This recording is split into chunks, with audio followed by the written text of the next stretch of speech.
प्रिय दर्शकों नमस्कार। आज मैं आपको बताऊंगा कि जन्म कुंडली के चौथे भाव से किन किन बातों का विचार किया जाता है, विभिन्न ग्रहों का सामान्य फल यहाँ पर क्या होता है उसकी भी जानकारी दूंगा। और सबसे प्रमुख बात कि चौथे भाव की स्थिति किस प्रकार आपके मन को और आपके पूरे जीवन को प्रभावित करती है और आपको इस भाव को अधिक महत्व क्यों देना चाहिए। आज इन सभी से जुड़ी कुछ रोचक जानकारी मैं देने वाला हूँ। अभी तक हमारी जो श्रृंखला तीसरे भाव और उसमें बैठे ग्रहों के प्रभाव से जुड़ी चल रही थी, अब इसी में आगे से मैं आपको चौथे भाव में विभिन्न ग्रहों का फल कैसा होता है और विभिन्न ज्योतिष के आचार्य और मर्मज्ञ ऋषि अलग अलग ग्रहों पर क्या मत देते हैं, मैं आपको उसकी जानकारी देने वाला हूँ। प्रतिदिन रात्रि के समय जो दूसरी वीडियो आपको मिलेंगी वो आपको चौथे भाव में अलग अलग ग्रहों के प्रभाव से जुड़ी मिलेंगी। तो अगर आप ऐसी ही रोचक वीडियो प्रतिदिन प्राप्त करना चाहे और ऐसी ही रोचक वीडियो देखना चाहे तो आप आज ही चैनल को सब्सक्राइब कर लीजिए। और अभी तक आपने बेल आइकन नहीं दबाया है तो उसे भी दबा दीजिए ताकि मेरे द्वारा भेजी गई सभी वीडियो आपको शीघ्र अतिशीघ्र मिल सके। अब आइए बिना विलंब किए आज के विषय की ओर बढ़ते हैं। सर्वप्रथम आप देखिए कि कुंडली का जो चतुर्थ भाव होता है इसे केंद्र का भाव कहा जाता है। ये एक विशेष भाव होता है जो आपके जीवन को परिवर्तित करने वाला होता है। क्यों? क्योंकि चतुर्थ भाव बताता है आपके जीवन के सुखों को।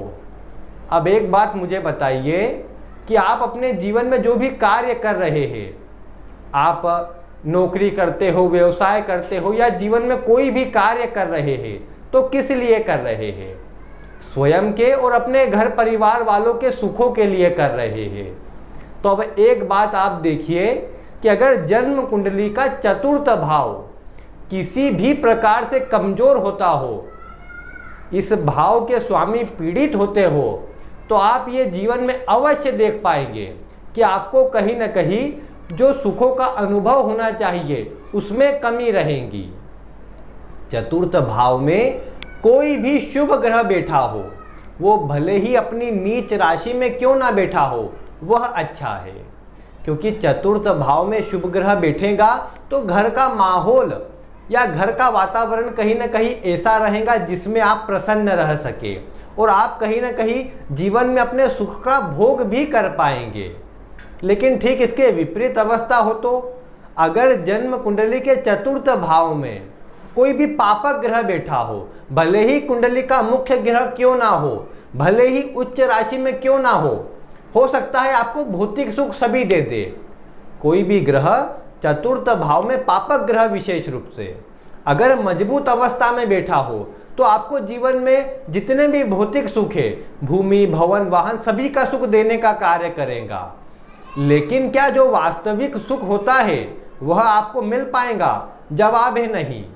क्योंकि चतुर्थ भाव में जब भी पापक ग्रह बैठा हो तो ये स्थिति प्रबल हो जाती है कि कहीं ना कहीं घर में अन्य से तालमेल में कमजोरी रहे, घर में विवाद झगड़े कुछ होते रहे, कलह का वातावरण बना रहे। और अगर ये नहीं हुआ तो क्या होगा? अगर मान लीजिए कलह नहीं भी होता है, सब आपस में अच्छी तरह व्यवहार में रहते हैं, लेकिन चतुर्थ भाव आपके मानसिक शांति को प्रदर्शित करता है। अंतःकरण चित्त से आपके अंदर जो मानसिक शांति रहना चाहिए उसको आपका चतुर्थ भाव प्रदर्शित करता है। अब एक बात आप अपनी कुंडली में मिलाइए कि अगर कोई भी ग्रह चतुर्थ भाव में विशेषकर पापक ग्रह बैठा है तो आपको वो मानसिक शांति नहीं हो पाएगी। आप कहीं ना कहीं या तो असंतुष्ट रहेंगे जीवन से या किसी न किसी प्रकार से बेचैन रहेंगे।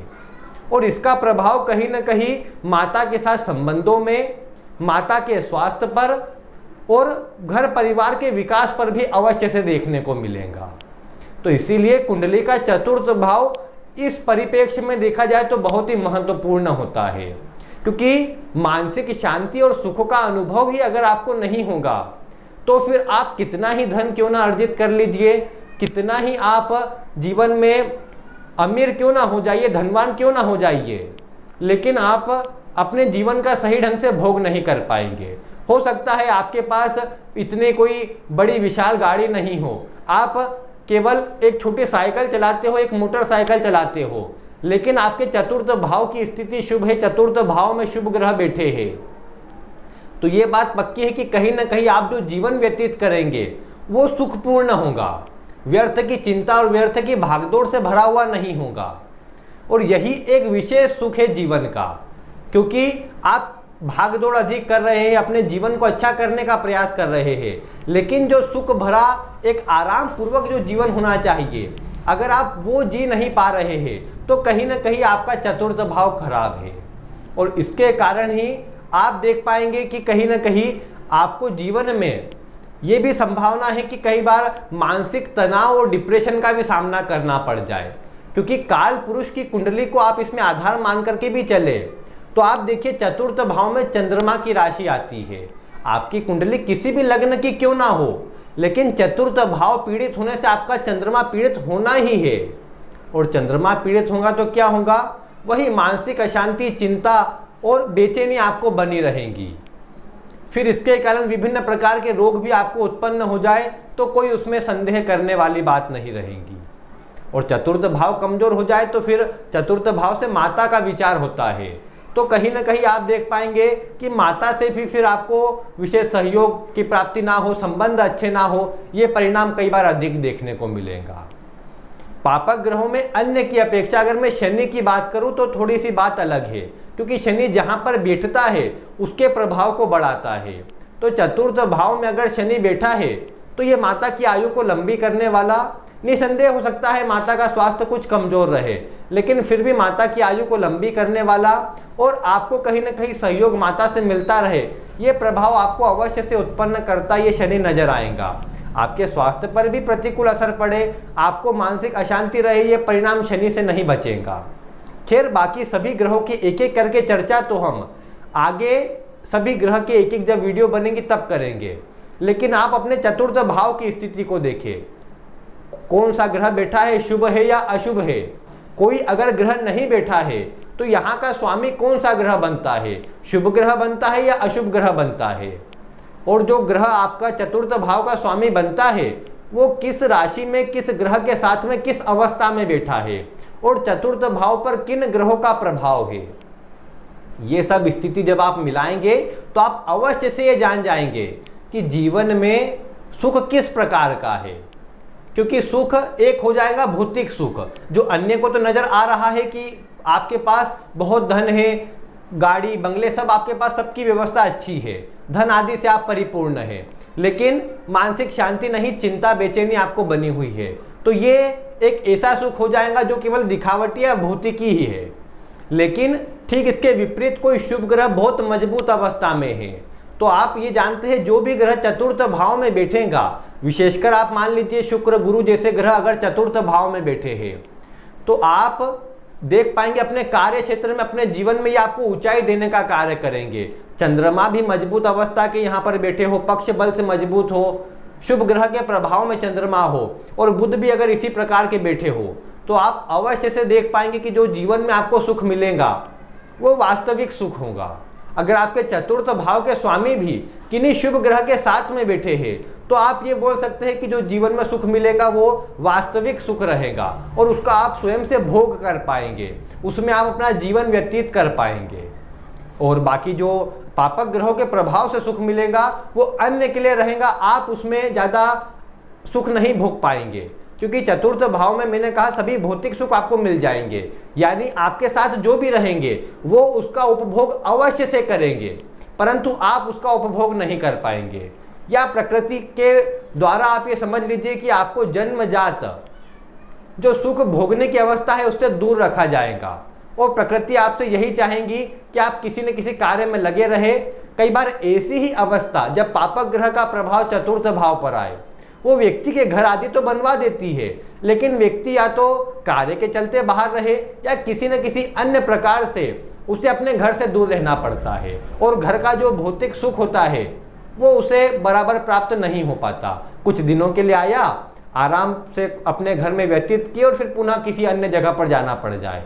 ये प्रभाव चतुर्थ भाव में पापक ग्रह होने पर अधिक मात्रा में देखने को मिलता है।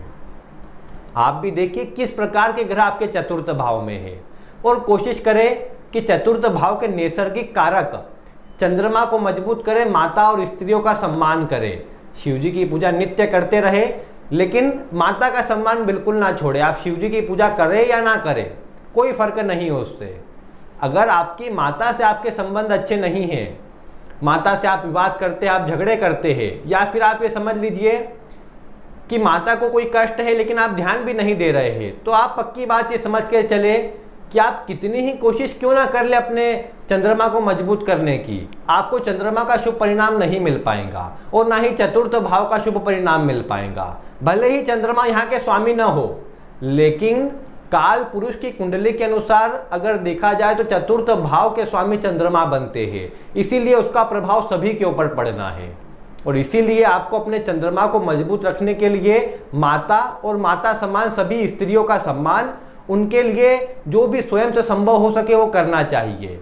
इन सब बातों का ध्यान रखकर अगर आप अपने चौथे भाव को मजबूत करते हैं तो निश्चित ही अच्छा परिणाम मिल पाएगा, क्योंकि चौथे भाव में शुभ ग्रह की अवस्था कार्य क्षेत्र में भी आपको अच्छी तरक्की देती है और भौतिक सुख भी देती है और साथ में मानसिक सुख भी प्रदान करती है। तो आप देखिए कि आपकी कुंडली में किस तरह की ग्रह अवस्था चतुर्थ भाव पर प्रभाव डाल रही है, विभिन्न ग्रहों का कैसा प्रभाव होता है और विभिन्न आचार्यों के अनुसार ग्रहों का कैसा परिणाम चतुर्थ भाव में मिलता है, इसकी चर्चा हम कल से करेंगे। उन सब वीडियो को देखने के लिए आप चैनल के साथ जुड़े रहे। मिलते हैं फिर किसी ऐसी ही रोचक वीडियो के साथ। वीडियो देखने के लिए आपका बहुत बहुत धन्यवाद।